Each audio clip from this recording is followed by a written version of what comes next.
வணக்கம் நண்பர்களே. இன்றைக்கும் நேற்று பார்த்த வீடியோட ஒரு தொடர்ச்சி அப்படின்னு நம்ம சொல்லலாம். பாரத பிரதமர் நரேந்திர மோடி அவர்களுடைய மலேசிய பயணத்தினுடைய சில முக்கியமான தகவல்கள் வெளியாகிருக்கு. அதை பற்றி தான் நம்ம இன்றைக்கி பார்க்க போகிறோம்.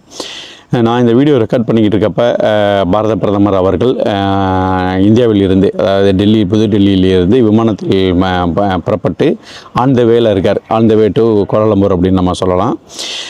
இந்த மலேசிய விஜயமானது, அதாவது மோடியினுடைய மலேசிய பயணம் ஒரு சின்ன விஷயம் அப்படின்னு நம்ம எடுத்துக்க முடியாது. மிகப்பெரிய ஒரு ஜியோ பொலிட்டிக்கல் சேஞ்ச் தான் இந்த பயணத்தில் மிக முக்கியமாக பார்க்கப்படுது. அதாவது இன்றும் நாளையும் மலேசியாவில் 2 நாள் அதிகாரப்பூர்வ பயணம் மேற்கொண்டிருக்கிறாரு. இதில் இவருடைய 3வது மலேசிய பயணம் அப்படின்னு நம்ம சொல்லலாம். இந்திய பிரதமராக பொறுப்பேற்று நரேந்திர மோடி அவர்களின் 3வது மிக முக்கியமான பயணம் இது. இந்திய மலேசிய உறவு காம்ப்ரிஹென்சிவ் ஸ்ட்ராட்டஜிக் பார்ட்னர்ஷிப்பாக உயர்த்தப்பட்ட பிறகு நடக்கக்கூடிய முதல் கூட்டம் இது அப்படின்னு நம்ம சொல்லலாம். அதனால் இது ஒரு ரொட்டீன் ஃபாரின் விசிட் அப்படின்னு நம்ம இதை எடுத்துக்க முடியாது. இது வணிகம், பாதுகாப்பு, டிஜிட்டல், அப்புறம் சீன ஃபேக்டரை பேலன்ஸ் பண்ணக்கூடிய ஒரு முக்கியமான விசிட் அப்படின்னு நம்ம சொல்லலாம். மலேசிய பிரதமர் அன்வர் இப்ராஹிமோட இப்போ நடத்தக்கூடிய அந்த பேச்சுவார்த்தை அப்படிங்கிறது கிட்டத்தட்ட வர்த்தகம், முதலீடு, பாதுகாப்பு மற்றும் பாதுகாப்பு ஒத்துழைப்பு, செமிகண்டக்டர் தொழில் சம்பந்தப்பட்ட டிஜிட்டல் டெக்னாலஜி, ரெனியூவபிள் எனர்ஜி, கல்வி மற்றும் சுகாதாரம், இதை மிக முக்கியமான ஒரு டாப்பிக்காக இந்த பாரத பிரதமருடைய மலேசியா பயணத்தின் போது இதில் முக்கியமான முடிவுகள் எடுக்கப்படும். இதில் மிக முக்கியமாக பார்த்திங்கன்னா 10 to 20 எதிர்கால ஸ்ட்ராட்டஜிக் அலைன்மெண்ட்டுக்கான ஒரு ஒப்பந்தங்கள் இதில் சைன் ஆகும் அப்படின்னு சொல்கிறாங்க. இதில் மிக முக்கியமாக பார்த்திங்க அப்படின்னா யூபிஐ இந்தியாவில் மிகவும் சக்ஸஸ்ஃபுல்லாக போய்கிட்டு இருக்கு. அந்த யூபிஐ டிரான்சாக்ஷனை மலேசியாவுக்கு எக்ஸ்டெண்ட் பண்ணுறாங்க. இது இந்த யூபிஐ ஏற்கனவே சிங்கப்பூர், ஸ்ரீலங்கா, பங்களாதேஷ் இதிலெல்லாம் மிக சிறப்பாக, மாலத்தீவு போன்ற நாடுகளில் மிகப்பெரிய அளவில் சக்ஸஸ் ஆகிட்டு இருக்க ஒரு யூபிஐ டிரான்சாக்ஷனுங்கிறது இந்த சவுத் ஈஸ்ட் ஏசியா எக்ஸ்பென்ஷனுக்கு வழிவகுக்கும் அப்படின்னு சொல்கிறாங்க. இந்தியாவினுடைய என்பிசிஐ மற்றும் மலேசியாவின் பேநெட் இடையே ஒரு மிக முக்கியமான ஒப்பந்தம் கையெழுத்தாகிறதுக்கு வாய்ப்பு இருக்குது அப்படின்னு சொல்கிறாங்க. இதன் மூலியமாக பார்த்திங்க அப்படின்னா இந்தியர்கள் மலேசியாவில் யூபிஐ மூலம் பேமெண்ட் செலுத்த முடியும். அதாவது இந்திய டூரிஸ்ட் பயணிகள் மலேசியாவுக்கு வந்தாங்க அப்படின்னா இவங்க யூபிஐ யூஸ் பண்ண முடியும். அதே மாதிரி மலேசிய இந்தியர்கள் இந்தியாவுக்கு சுற்றுப்பயணம் மேற்கொள்ளும் போது யூபிஐ மூலம் அங்கே பே பண்ண முடியும். இந்த பணத்தை மாற்றிக்கிட்டு இந்தியாவுக்கு போகணும் அப்படிங்கிற சூழ்நிலைகள்லாம் இனி மாறும் அப்படிங்கிறது இது ஒரு மிக முக்கியமான மலேசியா இந்தியா ரெமிட்டன்ஸை ஈஸியாக்கிறதுக்கான ஒரு முக்கியமான ஒரு ஒப்பந்தம் அப்படிங்கிறது இதில் பார்க்கப்படுது. அது மட்டும் இல்லாமல் இந்தியன் பின்டெக் டாமினன்ஸ் அதை ஏஷியானுக்கு விரிவுபடுத்துவதற்கான மிக முக்கியமான ஒப்பந்தமாக இதில் போயிட்டு இருக்க போது யூபிஐ இனி இந்தியாவுக்குள் மட்டும் கிடையாது, ஒட்டுமொத்த சவுத் ஈஸ்ட் ஆசியாவுக்குள்ள இது மிக முக்கியமான ஒரு பங்கை வைக்கப் போகுது அப்படிங்கிறது இந்த விஜயத்தின் மூலம் உறுதியாகிருக்கு அப்படின்னு நம்ம சொல்லலாம். இதில் மிக முக்கியமான ஒரு அக்ரிமெண்ட் அப்படின்னா டிஃபென்ஸ் அக்ரிமெண்ட் அப்படிங்கிறது மிக முக்கியம். இதில் பார்த்திங்கன்னா நம்ம இந்தியாக்கிட்ட இருக்கிற அந்த டோர்னியர் ஏர்க்ராஃப்ட் மேரிடைம் சர்வலைன்ஸை இந்தியாவும் இனி இந்த மேரிடைம் சர்வலைன்ஸில் இந்தியாவும் இனி ஈடுபடும். இதன் மூலியமாக இந்த சவுத் சைனா சி இஷ்யூஸை குறைக்க முடியும். பைரட் பிரச்சனைகளை மிகப்பெரிய அளவில் குறைக்க முடியும்.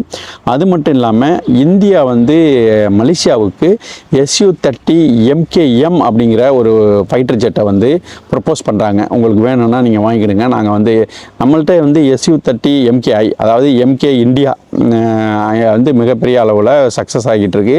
சமீபத்தில் நடந்த இந்த ஆப்ரேஷன் சிந்தூரில் SU-30 MKI போர் விமானத்தினுடைய பங்கு அதிகம். ஸோ மலேசியாவுக்கு தேவை SU-30 MKM, M for Malaysia இதை ப்ரப்போஸ் பண்ணுறாங்க. மலேசியா இதை அனலைஸ் பண்ணிவிட்டு தேவைப்பட்டால் நம்மள்ட்ட இருந்து இந்த SU-30 MKI போர் விமானத்தை வாங்கலாம். இது ஒரிஜினலி ரஷ்யாவோட தயாரிப்பு. டெக்னாலஜி டிரான்ஸ்ஃபர் மூலியமாக இது இந்தியா தயாரிச்சுக்கிட்டு இருக்காங்க. மலேசியா ஏற்கனவே இந்திய டிஃபென்ஸ் சிஸ்டத்தை பயன்படுத்திக்கிட்டு இருக்க ஒரு நாடு. அது மட்டும் இல்லாமல் மலேசிய இராணுவத்துக்கு நம்ம இந்திய இராணுவமும் பயிற்சி அளிக்கிறாங்க ஏற்கனவே. அது மட்டும் இல்லாமல் இந்த மலக்கா ஸ்டேட்ஸில் இந்திய நேவியும் மலேசியாவினுடைய நேவியும் வந்து கூட்டு பயிற்சிகள்லாம் ஈடுபட்டுக்கிட்டு இருக்காங்க. ஸோ இது வந்து சாதாரண ஒரு பையர் செல்லர் அக்ரிமெண்ட்டு மட்டும் அப்படின்னு நம்ம நினைக்க முடியாது. இது லாங் டேர்ம் டிஃபென்ஸ் பார்ட்னர்ஷிப்புக்கான ஒரு மிக முக்கியமான வந்து அக்ரிமெண்ட் வந்து சைன் ஆக போகுது.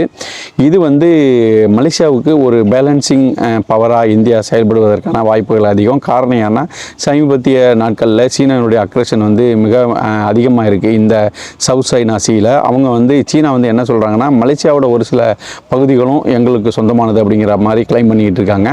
ஸோ இந்த சமயத்தில் இந்தியாவினுடைய இந்த நட்புறவு அப்படிங்கிறது சீனாவினுடைய இந்த ஒரு அக்ரஷனை வந்து குறைக்கிறதுக்கு இந்தியாவை வந்து ஒரு பேலன்சிங், ஒரு கவுண்டர் பேலன்ஸ் பார்ட்னராக வந்து மலேசியா வந்து இதை நினைக்கிறாங்க அப்படின்னுங்கிறது நமக்கு தெரியுது. அது மட்டும் இல்லாமல் இந்த சைனா டிபெண்டன்சியை இந்தியாவும் குறைக்கணும், மலேசியாவும் குறைக்கணும் அப்படின்னு சொல்லிட்டு ஒரு முயற்சியில் ஈடுபட்டுக்கிட்டு இருக்காங்க. அதுக்கு இந்த மலேசிய இந்திய உறவு வந்து அடுத்த கட்டத்துக்கு எடுத்துகிட்டு போகும் அப்படின்னு நம்ம சொல்லலாம்.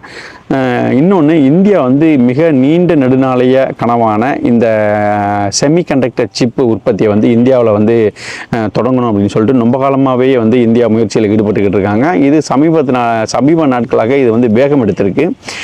நான் ஏற்கனவே வீடியோவில் சொன்ன மாதிரி சிங்கப்பூர் மற்றும் இந்தியா கூட்டு ஜாயின் வெஞ்சரில் முதல் செமிகண்டக்டர் சிப்பு வந்து வெளியாயிருச்சு அப்படின்னு சொல்கிறாங்க, அதாவது குஜராத்தில். ஸோ மலேசியாவும் இந்தியாவும் சேர்ந்து ஜாயின் வெஞ்சரில் செமிகண்டக்டர் இதை வந்து இந்தியாவிலேயே தயாரிப்பதற்கான ஒரு அக்ரிமெண்ட் வந்து மிக முக்கியமாக இதில் வந்து சைன் ஆக போகுது. ஸோ இன்னொன்று வந்து பார்த்திங்கன்னா, மலேசியாவுடைய அந்த லொக்கேஷன் மிகவும் வந்து ஒரு ஜியோ பொலிட்டிக்கல் இதுன்னு சொல்லுவாங்க, பொசிஷன் சொல்லுவாங்க. அது வந்து பார்த்திங்க அப்படின்னா மலக்கா ஸ்ட்ரைட்ஸுக்கு பக்கத்தில் இருக்கக்கூடிய மிக அற்புதமான ஒரு நாடு தான் மலேசியா நினச்சாங்கன்னா இந்த மலக்கா ஸ்ட்ரைட்டையே சோக் பண்ண முடியும்.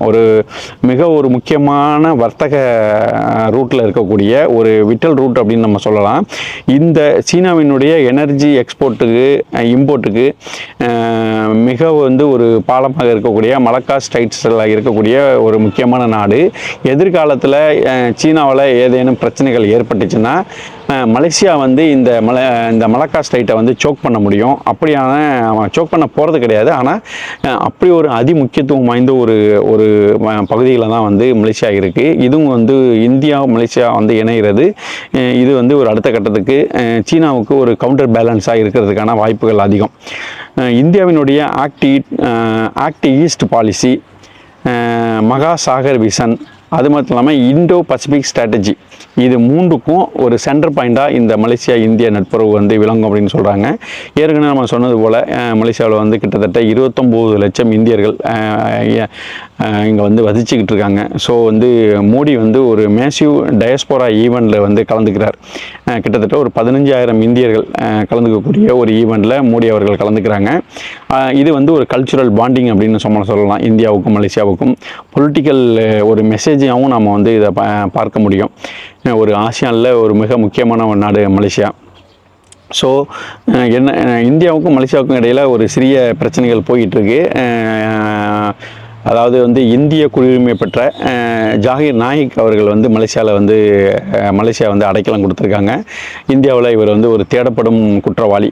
இதை வந்து மிக முக்கியமான பார்த்திங்க அப்படின்னா ஒரு ஹேட் ஸ்பீச் அப்படின்னு சொல்லிட்டு ஒரு குற்றச்சாட்டு இருக்குது. ஏகப்பட்ட ஹேட் ஸ்பீச் இந்தியாவில் ஒரு மத கலவரங்களை உண்டு பண்ணக்கூடிய அளவில் அவருடைய பேச்சுக்கள் இருந்ததாக நிறையா கம்ப்ளைண்ட்ஸ் இருக்குது. அது மட்டும் இல்லாமல் மணி லாண்டரிங், அதாவது வந்து சட்டத்துக்கு புறம்பாக நிதிகளை குவிச்சதாகவும் இவர் மேலே குற்றச்சாட்டுகள் இந்தியாவில் இன்னும் நிலுவையில் இருக்குது. அதனால் இந்தியா ரொம்ப காலமாகவே மலேசியாட்ட வந்து ரிக்வஸ்ட் பண்ணிகிட்டு இருக்காங்க, அவரை வந்து இந்தியாவில் வந்து தேடப்படும் குற்றவாளி எங்கள்கிட்ட ஒப்படைக்கணும் அப்படின்னு சொல்லிட்டு. இதை பற்றி அழுத்தங்களும் வந்து இந்த பேச்சுவார்த்தைகளில் ஈடுபடுவதற்கான வாய்ப்புகள் இருக்குது அப்படின்னு சொல்கிறாங்க.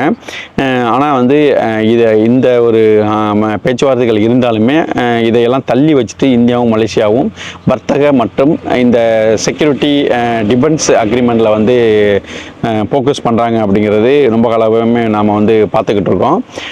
இந்தியா வந்து மலேசியாவினுடைய ஒரு மிகப்பெரிய ஒரு ஆயில் இம்போர்ட்டர் அப்படின்னு நம்ம சொல்லலாம், பாம் ஆயில் இம்போர்ட்டர். மலேசியா வந்து இந்தியாவிலேருந்து மிகப்பெரிய அளவில் வந்து ரைஸ் இம்போர்ட் பண்ணிக்கிட்டு இருக்காங்க.